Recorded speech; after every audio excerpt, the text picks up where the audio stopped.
Ce qui va faire qu'une décision va être appliquée, en fait, c'est le fondement de la décision. Le fondement de la décision, c'est la relation.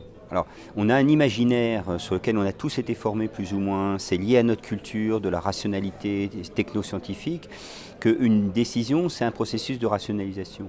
Alors, c'est vrai qu'une décision, c'est un processus de rationalisation, mais au fond, ce n'est pas l'enjeu ultime. L'enjeu ultime, c'est le fait que ce qui va être décidé va intégrer au fond ce que les hommes et les femmes vont vivre, la manière dont ils vont le recevoir et la manière dont ils vont pouvoir le mettre en œuvre d'une certaine manière. On voit bien du coup que l'élément décisif pour l'application, c'est le process d'élaboration. Et dans le process d'élaboration, alors, on va prendre au fond ce temps qui va permettre de repérer les tensions, qu'elles s'expriment, les désaccords, les doutes, les incertitudes. Et si ça c'est fait dans le process d'élaboration, alors quand la décision est prise, tout est déjà en partie réglé. Alors c'est pas magique bien sûr, mais du coup on ne prend pas l'input de l'impact de la décision sur le vécu des gens.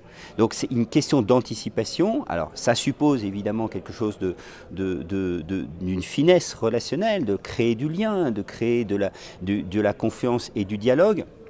Et l'élaboration, c'est d'abord l'épreuve du dialogue. Je rappelle que dialogue, c'est dialogos, c'est-à-dire c'est à travers la parole de l'autre.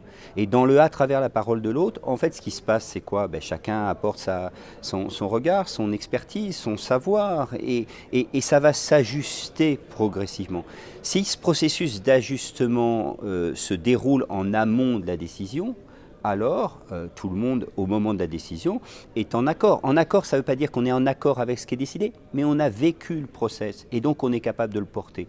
Et donc même, du coup, si on n'est pas complètement d'accord, du coup, la décision sera malgré tout portée, et en plus, ça fabrique une culture collective dans laquelle les hommes et les femmes qui sont dans l'organisation, on pourrait dire, sont rassurés, parce que la part humaine de la décision dans l'organisation est en fait vécue, reconnue, et ça, c'est un facteur majeur et un levier majeur de l'application de la décision dans une organisation. Bien évidemment, si on avait un moyen imparable pour que les solutions soient appliquées, ça se saurait déjà.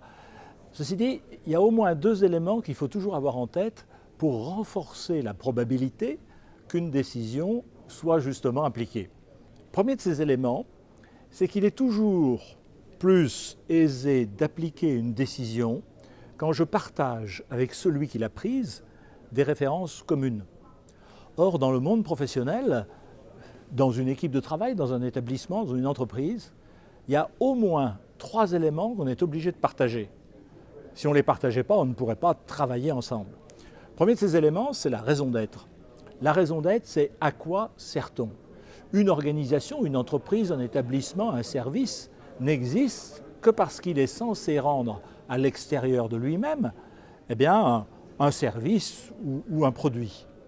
La raison d'être, c'est bien ce que l'extérieur, finalement, attend de nous. Il y a un deuxième élément qu'on partage forcément avec les personnes avec lesquelles on travaille, c'est un certain sens du métier, c'est-à-dire une certaine idée du savoir-faire, de la manière de faire les choses. Ça peut d'ailleurs être au sein d'une même entreprise, variable d'une entité à l'autre. Et puis il y a un troisième élément, plus anthropologique, que l'on est obligé de partager pour pouvoir travailler avec d'autres personnes, c'est un minimum de règles de politesse. La politesse, c'est quoi? C'est finalement, dans l'histoire des hommes, ce qui leur permet de fonctionner ensemble sans se taper dessus ou s'entretuer. De manière heureusement plus anodine dans les contextes professionnels, c'est tout simplement ce qui permet à des gens très, très différents, très, très divers, de pouvoir coopérer, travailler ensemble. Ça, c'est la première idée. Et puis, il y a une deuxième chose qui permet de renforcer la probabilité qu'une décision soit appliquée. On a toujours plus tendance à appliquer une décision quand elle est prise par quelqu'un à qui on fait confiance. On le sait très bien en matière de communication. Ce qui fait l'efficacité de la communication, ce n'est pas tellement le message, c'est la confiance que l'on a en celui ou celle qui porte le message. Il en va de même dans la décision. Mais ce qu'il faut savoir, c'est que la confiance ne résulte pas simplement d'une prise de position personnelle, d'une espèce d'affirmation, d'une résolution personnelle. La confiance, c'est bien le résultat d'une expérience. On ne fait confiance à quelqu'un que si on a pu faire l'expérience dans le temps que l'on pouvait lui faire confiance. Un des gros enjeux du management, c'est justement de s'assurer au quotidien que cette confiance se construit. C'est ce qui permet au moment de la décision, qui n'arrive pas toujours, tous les jours, toutes les décisions importantes ne surviennent pas quotidiennement, et bien quand ça arrive, c'est ce qui permet de renforcer l'efficacité et l'application de celle-ci. Le vrai sujet, c'est est-ce que la décision elle est personnelle, est-ce qu'elle vient de moi en tant que dirigeant, ou est-ce qu'elle est prise par les collaborateurs? Moi, mon expérience de petit patron dans la PME digitale, c'est de savoir à quel moment je dois vraiment décider ou à quel moment je dois laisser émerger la décision de façon collaborative. Aujourd'hui, moi je pense que celui qui a vraiment la décision, je parle dans le digital, c'est vraiment le développeur. C'est celui qui va mener son code informatique pour faire son projet. Et moi, mon rôle de dirigeant, c'est d'accompagner. Et j'aime bien utiliser le terme de concierge. Concierge, c'est-à-dire quoi? C'est celui qui se met au service, qui essaye de donner une impulsion, néanmoins qui n'emporte pas la décision. Parfois, par moment, le manager doit être le décideur, mais parfois il doit être aussi le concierge de celui qui laisse les autres prendre la décision. Alors on peut dire horizontalité, c'est-à-dire effectivement éviter moi ce que j'appelle le vieux monde, l'approche top-down, c'est-à-dire il y a ceux qui pensent et il y a ceux qui exécutent. L'horizontalité, c'est le fait que les uns et les autres travaillent en collectivité, en coélaboration, qui permet justement de se dire voilà, la décision elle devient naturelle. Et donc c'est pour ça que je ne crois pas à la démarche top-down, parce que plus la décision elle sera vécue comme nécessaire, plus elle sera partagée et vécue. Et d'une certaine manière, c'est rendre la décision autonome.